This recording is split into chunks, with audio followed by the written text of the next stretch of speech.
Du lundi au vendredi, mercredi inclus, les inconditionnels des Feux de l'amour ont rendez-vous avec les familles Newman et Abbott à Genoa City pour des épisodes inédits sur TF1.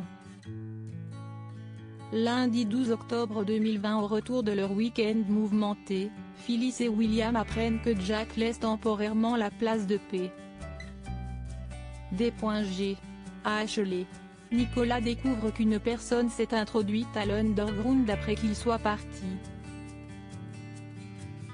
Il apprend également qu'une photo de Brent Davis, un ancien amant de Dina, a été trouvée sur place. Il décide donc d'aller interroger Jack. Ce dernier annonce à Nikki qu'il met fin à leur relation pour s'occuper de sa mère. Christine questionne Victor concernant le réseau de prostitution et se montre très agressive.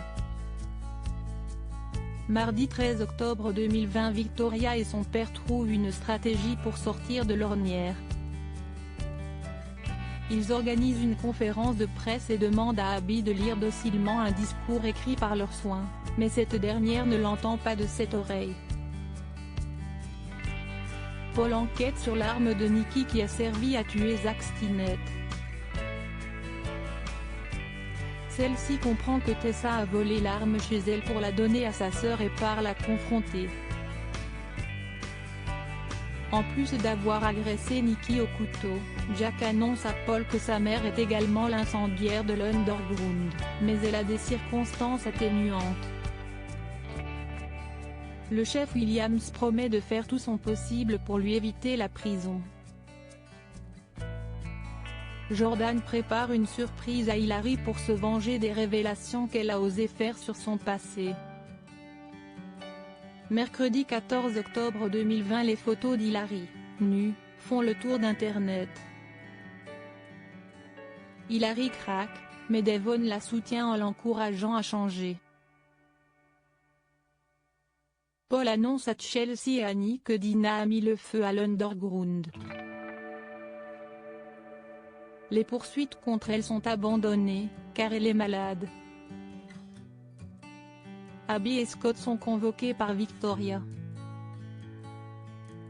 Abby donne sa démission à Victoria, qu'elle accepte. En revanche, elle garde Scott, car # commence à être connu sur Internet concernant le démantèlement du réseau de prostitution. Abby est fâchée contre Scott. Sharon commence à penser qu'Abby est attirée par Scott. Chelsea reçoit une invitation pour l'illumination du sapin orange, mais panique. Chelsea décide d'organiser un Noël rien que pour les enfants et eux. Jeudi 15 octobre 2020, Hilary cherche à obtenir un déjeuner avec Jack. Barry annule son contrat publicitaire. Elle se défoule sur Maria. Lily sermonne Charlie à propos des photos d'Hilary et lui demande d'aller s'excuser en personne. Jack s'occupe de la décoration de la maison et tente de raviver les souvenirs de Noël de Dina.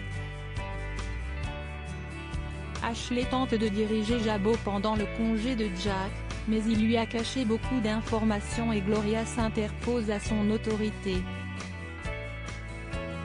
Lily discute avec Kane lorsqu'il reçoit un appel de l'hôpital. L'état de Sam empire.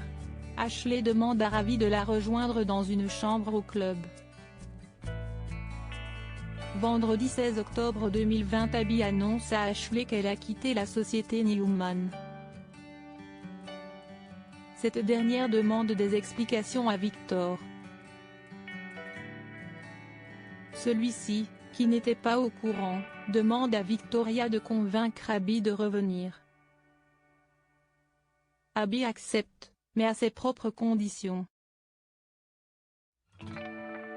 Sam, le fils de Kane, doit être opéré et Lily donne son sang pour lui. Scott est interviewé dans une émission télévisée. il fait un éloge appuyé d'Abby et de Victor. À la fin de l'interview, la journaliste, Kerry Forrest, lui propose un poste à New York. Nikki avoue à Victor que c'est à cause de son inadvertance qu'elle a permis à Tessa d'utiliser son arme. Chelsea et Nick décorent leur sapin en vue de leur fête. Ashley souhaite continuer à fréquenter Ravi, mais en toute discrétion. Vous avez raté les épisodes précédents? Découvrez les résumés. Les stars des Feux de l'amour à Monaco.